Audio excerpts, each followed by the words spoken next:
સુરતની સલાબતપુરા પોલીસે બ્રિજ પર ચડી આપઘાત કરવાનો પ્રયાસ કરનાર યુવાનને ત્વરિત સ્થળે પહોંચી જઈ મામલાને થાળે પાડ્યું હતું। સુરતમાં નજીવી બાબતે પણ આપઘાતની ઘટનાઓ બની રહી છે, ત્યારે સુરતની સલાબતપુરા પોલીસે બ્રિજ પર ચડી આપઘાતનો પ્રયાસ કરવા જતા યુવાનને ઉગારી લીધો હતો। સલાબતપુરા પોલીસે દેવદૂત બની આત્મહત્યા કરવા જનાર યુવાનને બચાવી લીધો હતો, તો પોલીસ મથકે યુવાનને લઈ જઈ પૂછતા તે જીવનથી કંટાળીને બ્રિજ પર ચડી આપઘાત કરવા ગયો હોવાનું જણાવ્યું હતું। હાલ તો સલાબતપુરા પોલીસની સી ટીમ દ્વારા યુવાનનો જીવ બચાવી લઈ ખરેખર પ્રજાની સેવક હોવાનો અહેસાસ કરાવ્યો હતો।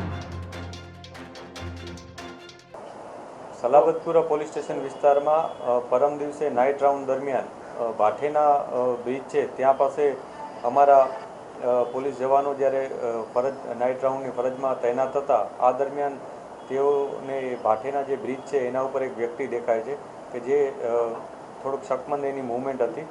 એ શકમંદ મૂવમેન્ટમાં એવું લાગતું હતું કે કોઈ કંઈ કરવા જઈ રહ્યો છે અને પોલીસ હજી એને ઓબ્ઝર્વ કરતી હતી। આ દરમિયાન એ ત્યાંથી બ્રિજ ઉપરથી લટકી અને આત્મહત્યા કરવાની કોશિશ કરી રહ્યો હતો, જે બાબતને લઈને પોલીસે તત્કાલ એને રેસ્ક્યુ કરવાની કોશિશ કરી હતી।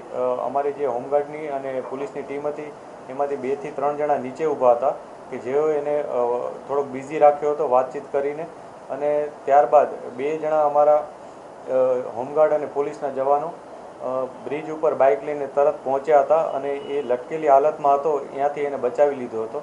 એને બચાવ્યા બાદ પોલીસે એની સાથે થોડું કાઉન્સેલિંગ કર્યું હતું, એની સાથે વાતચીત કરી હતી। વાતચીત દરમિયાન જાણવા મળ્યું હતું કે અગમ્ય કારણોસર એ આત્મહત્યા કરવા જઈ રહ્યો હતો, તે છતાં અમે એને ખૂબ જ ધીરજથી પૂછપરછ કરી હતી કે ભાઈ એને શું કામ આ પગલું ભરવું પડ્યું હતું, પરંતુ તે કોઈ એવું સ્પષ્ટ બાબત જણાવતો ન હતો।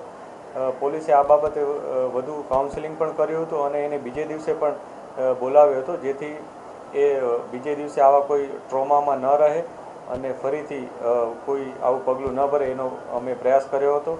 એ સાથે એને બોલાવી બેસાડ્યો હતો, એને જમાડ્યો પણ હતો અને ખૂબ જ સારી રીતના એની સાથે ટ્રીટમેન્ટ કરી અને જ્યારે પોલીસને કન્ફર્મ થયું કે હવે કોઈ આવું પગલું નહીં ભરે ત્યારે એને ત્યાંથી જવા દીધો।